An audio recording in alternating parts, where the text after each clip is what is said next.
बिस्मिल्लाहिर्रहमानिर्रहीम। Last time हमने purchase book की थी। आज हम परचेज़ रिटर्न को देख लेते हैं कि अगर हमारे पास कोई चीज़ आती है और हमें उसको रिटर्न करना पड़ता है तो आफ्टर रिकॉर्डिंग अगर हम उसे रिटर्न करते हैं तो किस तरह से हम करेंगे। उससे पहले हम ये देख लेते हैं कि हमारे पास जो लास्ट परचेज़ की रिकॉर्डिंग थी वो थी क्या। Purchase by vendor summary, purchase by vendor detail, purchase by item summary और परचेज़ बाय आइटम डिटेल। इस रिपोर्ट को मैंने क्लिक किया तो मेरे पास जो ऑल परचेज़ेस थी वो यहाँ पर आ गई। यहाँ पे मैंने एक बिल रिकॉर्ड किया था वेंडर ए से और उससे मैंने क्या लिया था, उससे मैंने सैमसंग A20 मोबाइल लिया था और उसके 10 पीसेस लिए थे 50,000 के साथ। और उसके साथ जो sales tax FBR sales tax की एक आइटम हमने क्रिएट की थी, उसका जो सेल्स टैक्स था वो वाली।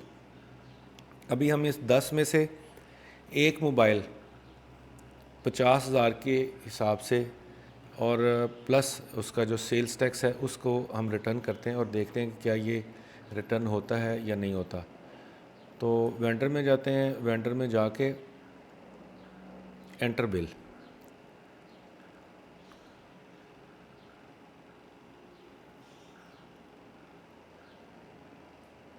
एंटर बिल में जब हमने कोई चीज़ परचेज़ करनी है तो हमने बिल को क्लिक करके उसको रिकॉर्ड करना है और अगर हमने उसी आइटम को रिटर्न करना है तो हम यहाँ क्रेडिट सेलेक्ट करके तो उसको हम रिटर्न करेंगे। जब क्रेडिट सेलेक्ट किया, यहाँ पे जाके उसका वेंडर सेलेक्ट करेंगे। वेंडर ए था, चलें आज की डेट में ही हम इसे रिटर्न कर देते हैं। इसकी मेमो में जो डिस्क्रिप्शन है, स्टैंडर्ड डिस्क्रिप्शन, उसमें क्या कम से कम आप आइटम लिख दें कि सैमसंग आई डोंट नो को 20 था या 50 था, उसमें से 1 क्वांटिटी और एट 50,000 प्लस GST ये हमने रिटर्न कर दिया है। अच्छा, मुझे एक दफ़ा ज़रा देख लेने दें। A20 ही था, A20 था, ठीक है जी। अच्छा, यहाँ पे आप देखो कि एक और चीज़ सामने आ गई कि 1 2 3 और 4 विंडोज़ खुली हुई हैं। तो ये आपके पास ओपन विंडोज़ में जो लिस्ट ऑफ आपकी जो ओपन विंडोज़ है वो यहाँ पर आ जाती है। आप यहाँ से भी टॉगल कर सकते हैं किसी दूसरी विंडो में जाने के लिए। मैंने यहाँ से एक और ऑप्शन इस्तेमाल की थी कि मैंने यहाँ पे उस विंडो को मिनिमाइज़ किया तो मेरे पास जितनी विंडोज़ खुली हुई थी वो सामने आ गई। यहाँ से किसी वक्त आप अगर क्विकली समझना चाहते हैं तो यहाँ से भी आपको जैसे होम की टैब नज़र आ रही है, लेकिन अब आप देखेंगे आइटम की टैब छुप गई है तो आपको यहाँ क्लिक करना पड़ेगा आइटम की टैब को देखने के लिए। और अगर आप ये देखना चाहते हैं कि ये कौन सी रिपोर्ट थी तो ये परचेज़ बाय आइटम डिटेल है, इसको क्लिक करना पड़ता है तो पिछली वाली छुप जाती है। तो उससे आसान तरीका ये है कि ओपन विंडोज़ में जाके आप यहाँ से आइटम लिस्ट उसको क्लिक करेंगे तो वो सामने आ जाएगी। परचेज़ बाय आइटम करें, वैल्यूएशन या एंटर बिल जो भी हम करने की कोशिश कर रहे हैं। अभी हम कौन सी कर रहे थे जी, एंटर बिल, ये वाली ट्रांजैक्शन हम कर रहे थे। हमने उसकी डिस्क्रिप्शन लिखी कि Samsung A21 quantity eight 50,000 plus GST return. Item में गए, चूँकि आइटम ख़रीदी हमने, आइटम में जाके यहाँ पर हमने लिखना है A20, तो हमारे पास A20 की आइटम आ गई। उसमें हमने जाके डिस्क्रिप्शन में लिखा, डिस्क्रिप्शन में हमने सेम चीज़ दे देनी है। यहाँ पे थोड़ा सा डिस्क्रिप्शन को भी यहाँ पे समझ लें कि जो अगर आप कोई भी विंडो खोलेंगे सेल की, परचेज़ की, इसी तरीके से बैंक या कैश वगैरह की जब आप पेमेंट्स करेंगे तो आपको क्विक बुक्स में 2 सेक्शन नज़र आएंगे। एक ऊपर एक सेक्शन नज़र आएगा और एक सेक्शन नीचे नज़र आएगा। इन 2 सेक्शंस में आपकी जो मेमो है, अगर ऊपर वाले सेक्शन में अगर आप कोई मेमो लिखेंगे तो वो ऊपर वाले सेक्शन के मुताबिक, जैसे यहाँ पे वेंडर आ रहा है, अगर कोई बैंक अकाउंट है, अगर कोई कस्टमर है, तो ये वाला जो ऊपर वाला मेमो है ये इसके साथ, इस आइटम के साथ लिंक करेगा। और इसी तरीके से जो नीचे चार्ट ऑफ अकाउंट की कोई चीज़ है, एक्सपेंस है या आइटम की कोई चीज़ है, तो उसमें जो डिस्क्रिप्शन है वो इस आइटम के साथ जाके आपको लिंक करेगी।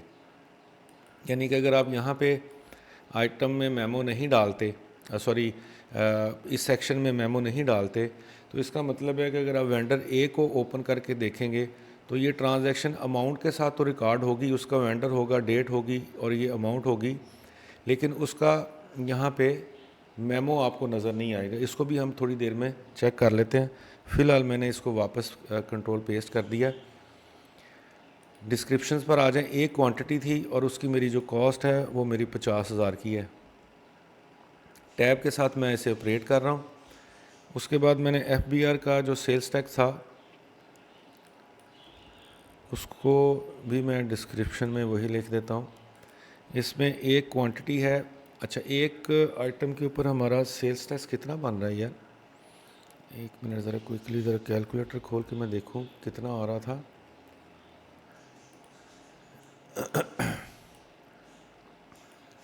$50,000 मल्टीप्लाई 0.18 तो 9,000 आ रहा।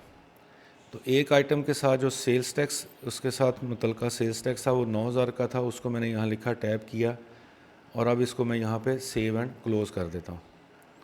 सेव एंड क्लोज़ करने के बाद अगर आपने अकाउंटेंट बनना है, एक चीज़ को ज़हन में रखें, अगर आपने अकाउंट का काम करना है तो एंट्री डालने से पहले आपके पास, आपके जहन में उस एंट्री के जो डबल एंट्री है वो आपके जहन में होनी चाहिए।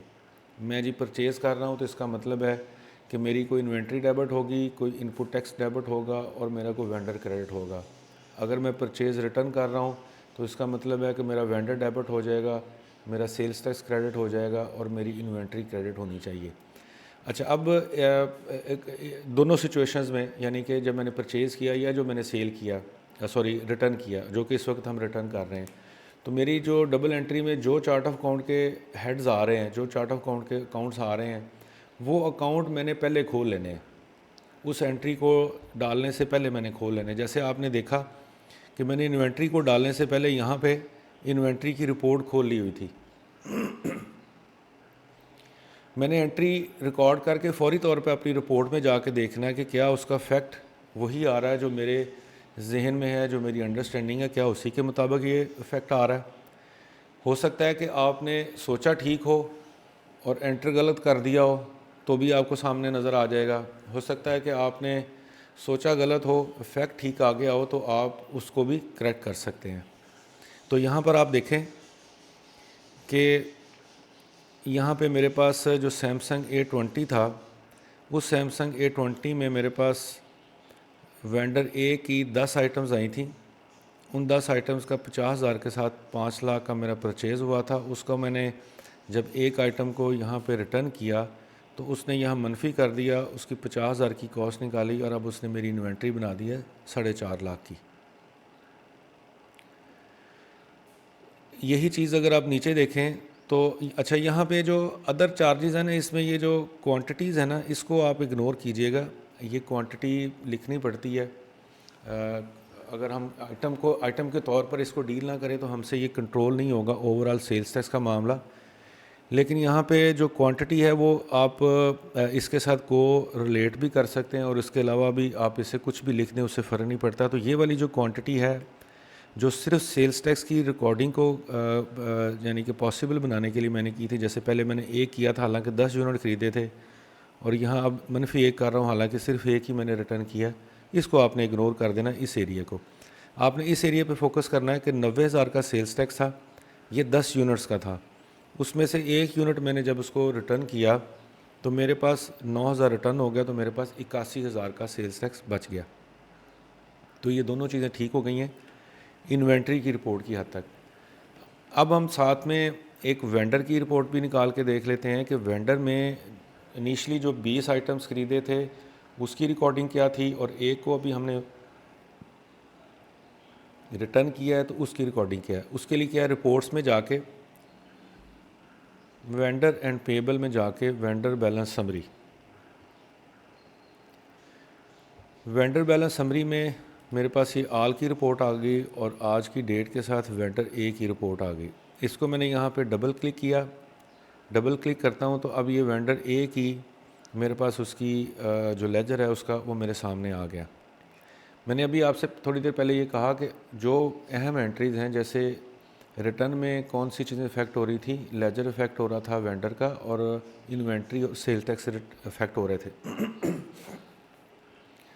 तो आपने आइडियली इन लेजर्स को पहले ही खोल लेना। मैंने सिर्फ इन्वेंट्री पहले खोली थी, वेंडर नहीं खोला था, मुझे ये पहले ही खोलना चाहिए था। उसके बाद मुझे इन्वेंट्री में भी जाके देखना था और यहाँ भी आके देखना है। अच्छा, अब ये रिपोर्ट आपके सामने आ रही है, तो कोई भी आप स्टैंडर्ड रिपोर्ट खोलेंगे तो हो सकता है कि उसके कॉलम्स या तो आपके पसंदीदा ना हो, या आपको ज़रूरत हो अजाफी इन्फॉर्मेशन देखने की। इसने एक स्टैंडर्ड कॉलम अपने रखे होते हैं रिपोर्ट्स में, तो आप जाके कस्टमाइज रिपोर्ट में जो गिवन कॉलम हैं उनको आप चेंज कर सकते हैं। मसलन यहाँ type, date, number, account, amount और बैलेंस नाम की चीज़ें आ रही हैं, लेकिन हम लोग अकाउंटेंट हैं, हमें डेबिट, क्रेडिट और बैलेंस में ज़्यादा दिलचस्पी होती है और साथ में मेमो में। तो ना यहाँ डेबिट, क्रेडिट और मेमो इस तरह की चीज़ नहीं है। इन चीज़ों को मैं यहाँ ऐड कर सकता हूँ और फालतू चीज़ों को मैं निकाल सकता हूँ। किसी फालतू चीज़ को निकालने के लिए मैं जस्ट, अगर आप ये देखो तो ये कर्सर आपका जो शेप है वो चेंज कर रहा है, हाथ से एरो में शिफ्ट हो रहा है। तो जैसे ही एरो में शिफ्ट हुआ, मैंने लेफ़्ट बटन प्रेस करके इसको ड्रैग किया तो अमाउंट गायब हो गई। अब मैं चाहता हूँ कि मेरे पास डेबिट, क्रेडिट और मेमो आ जाए। मैं कस्टमाइज़ रिपोर्ट को क्लिक किया। कस्टमाइज़ रिपोर्ट में ये डिस्प्ले, फ़िल्टर, हेडर और फ़ॉन्ट नंबर वगैरह है। इसमें जो पहली ऑप्शन है डिस्प्ले, इसको यूज़ करना है। डिस्प्ले के नीचे अगर आप देखेंगे कॉलम्स लिखे हुए हैं, कॉलम्स में इतने सारे कॉलम्स जो अनचेक हैं, ये देखें, ये बैलेंस यहाँ पे चेक है और यहाँ पे हमें नज़र आ रहा है। अगर इसको मैं यहाँ से अनचेक कर दूँ और ओके करके रिफ़्रेश करूँगा तो ये गायब हो जाएगा। इसी तरीके से आप देख सकते हैं कि जो कॉलम के नीचे जो भी कॉलम की हेडिंग है वो अगर यहाँ चेक है तो इसका मतलब है कि आपको वो यहाँ पे कहाँ रुक गई है जी?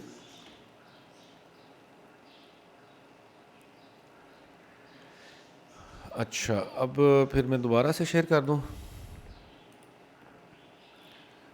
इसका, तो फिर यही हाल है। चलें जी, दोबारा शेयर कर देते हैं,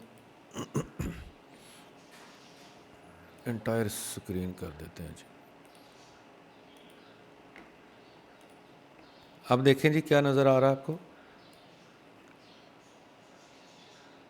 अच्छा, चलें दोबारा कर देते हैं। मैं ये बता रहा था कि क्विक बुक में कोई भी रिपोर्ट खुले तो आपको जो दिए गए कॉलम्स हैं, अगर आप उससे खुश नहीं हैं, कुछ कम ज़्यादा करना चाहते हैं, कस्टमाइज़ रिपोर्ट की ऑप्शन है। यहाँ पे डिस्प्ले, फ़िल्टर, हेडर और फ़ॉन्ट नंबर के 4 हेडर दिए हुए हैं। इनको वन बाय वन देखेंगे हम।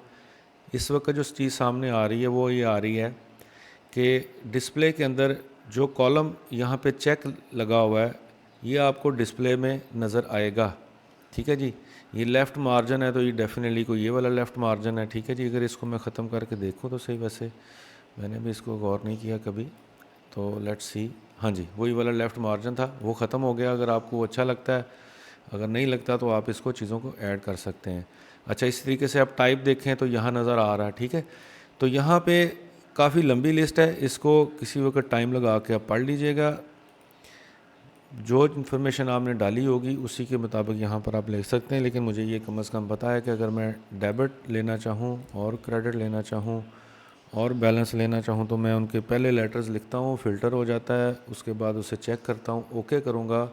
तो अब आप देखें डेबिट, क्रेडिट और बैलेंस जैसे एक स्टैंडर्ड हमारी अकाउंट का लेजर होता है वो आ जाता है, लेकिन यहाँ पे मुझे मेमो नज़र नहीं आ रहा। वापस गया, वापस जाके मैंने मेमो लिखा, चेक किया, मेरे पास मेमो भी आ गया। अब इस रिपोर्ट को पकड़ के आप थोड़ा कम खुला या थोड़ा ज़्यादा खुला कर सकते हैं ताकि सारी चीज़ें आपके सामने व्यू में आ जाएं। इस लेजर को पढ़ते हैं जी।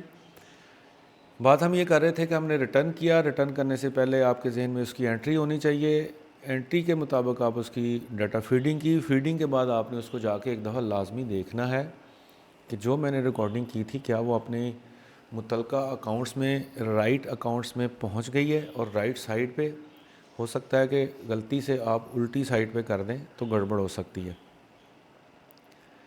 लेजर हम देख रहे हैं वेंडर का। वेंडर में जब हमने पहली दफ़ा ख़रीदा तो 59,000 के 10 जब उससे आइटम्स हमने लिए थे तो 5,90,000 उसका पेबल आ रहा था, और उसके साथ जब हमने उसका एक आइटम रिटर्न किया तो 59,000 का उसका डेबिट आ गया। तो अब उसने उसका बैलेंस कम कर दिया। ठीक है जी, आइटम को हम पहले ही देख चुके हैं कि हमारी वो कम हो गई हुई है। अब यहीं पे यूँ करते हैं कि अपनी एक एक्सेल की फ़ाइल, ये एक्सेल की फ़ाइल नज़र आ रही है?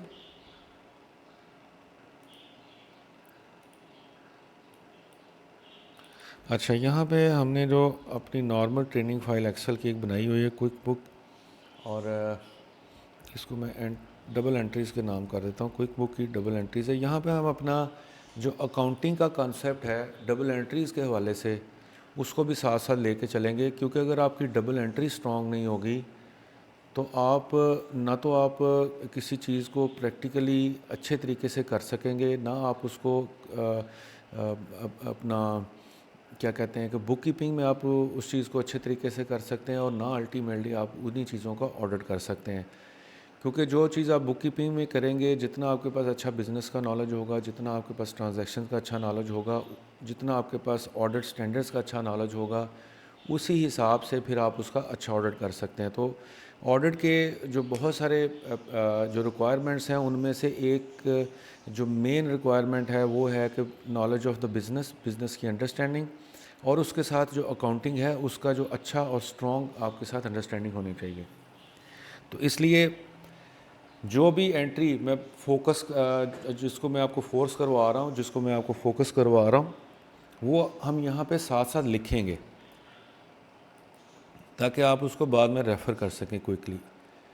अच्छा, ये जो 5,90,000 था इसका हमने उस दिन डिस्कस भी किया था।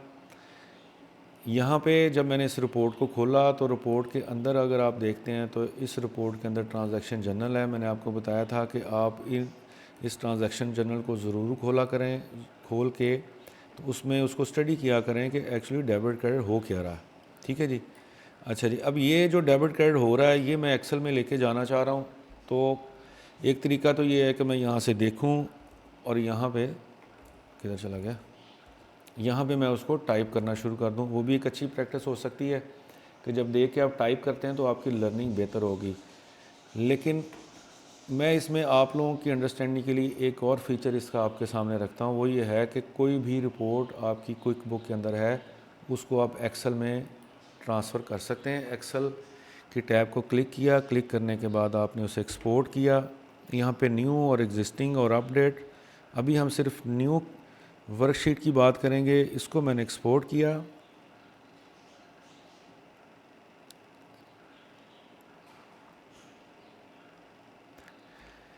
ले जी, ये एक्सपोर्ट होके तो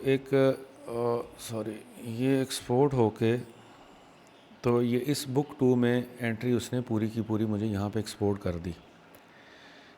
अच्छा, एक काम आपने और करना है कि जब आप एक्सेल में क्विक बुक से डाटा एक्सपोर्ट करें तो जिस एक्सेल में वो एक्सपोर्ट हो उसको आपने सेव या यूज़ नहीं करना। उसको आपने क्या करना है कि उसका डाटा आपने कॉपी करना है। कॉपी करके किसी नई एक्सेल की फ़ाइल में आपने जाके पेस्ट करना है। उसकी वजह यह है कि यहाँ पे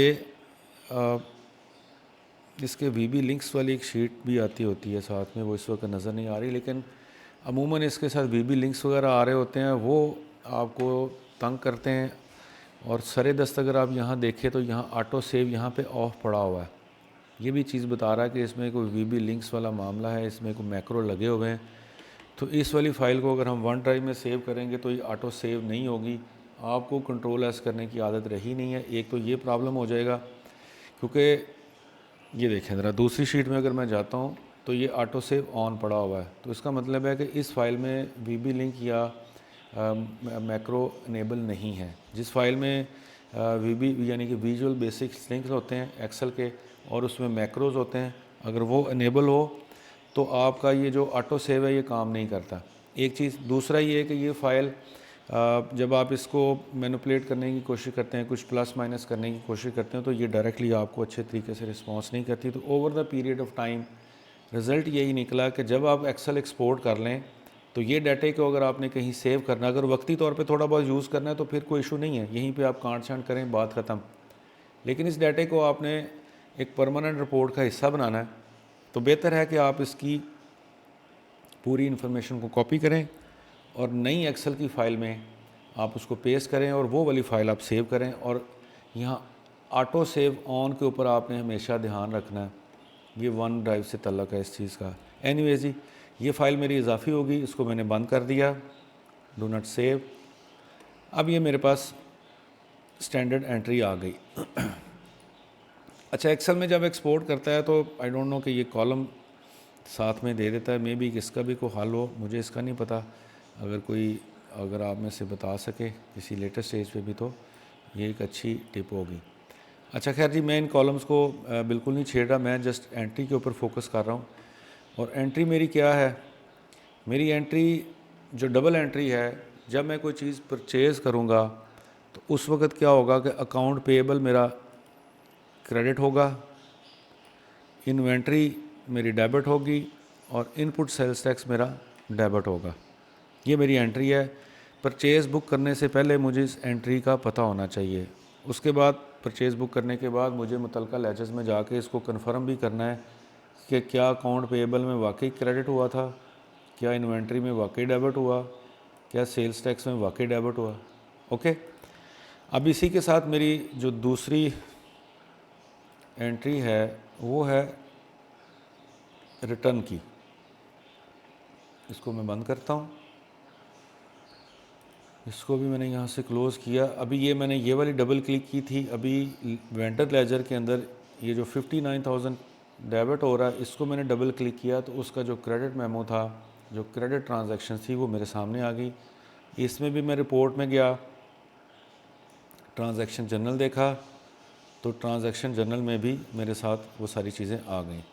अच्छा, ये जो ट्रांजैक्शन जर्नल है, इसमें भी अगर आप देखें तो कस्टमाइज रिपोर्ट में जाके आप यहाँ पे चीज़ें कम या ज़्यादा कर सकते हैं। कॉलम्स में कोई कॉलम को उड़ाना हो, राइट अवे आप यहाँ से उड़ा सकते हैं ड्रैग करके। अगर आपने प्रिंट लेना है तो प्रिंट के हिसाब से थोड़ा सा आपको फॉर्मेटिंग भी करना पड़ती है, लेकिन अगर आपने एक्सपोर्ट टू एक्सेल करना है तो फिर इसके साइज़ का इशू नहीं रहता। मैंने यहाँ पे एक्सपोर्ट किया और एक्सपोर्ट करने के बाद डाटा आने दें जी।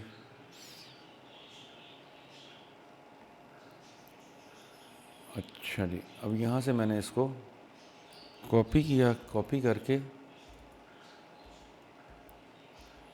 और किधर गई ये वाली फ़ाइल थी, ये वाली फ़ाइल, इसमें मैंने यहाँ पे आके से पेस्ट कर दिया। यहाँ पे एक कॉलम मैं थोड़ा सा ऐड कर देता हूँ कि ये परचेज़ और ये,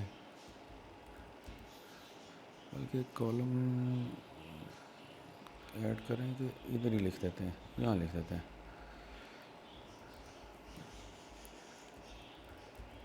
परचेज़ और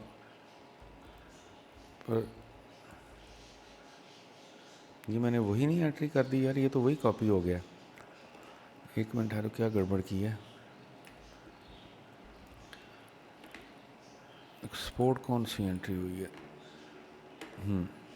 ये मेरी एंट्री कॉपी ही नहीं हुई थी। कॉपी किया और यहाँ पे जाके मैंने इसे पेस्ट किया जी। अब ठीक है, अब रिटर्न है।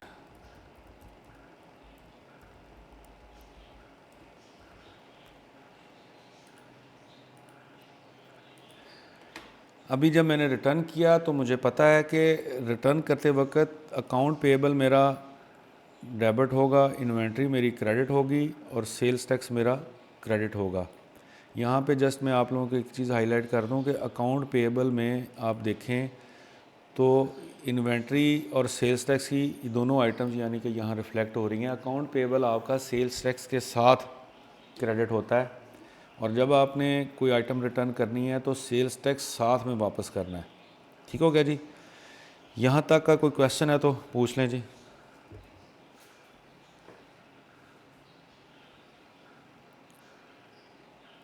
वो कोई साथ भी है कि चले गए हो? अच्छा, कोई क्वेश्चन जी? चल ठीक है जी, फिर आज हम यहीं पे ख़त्म करते हैं जी।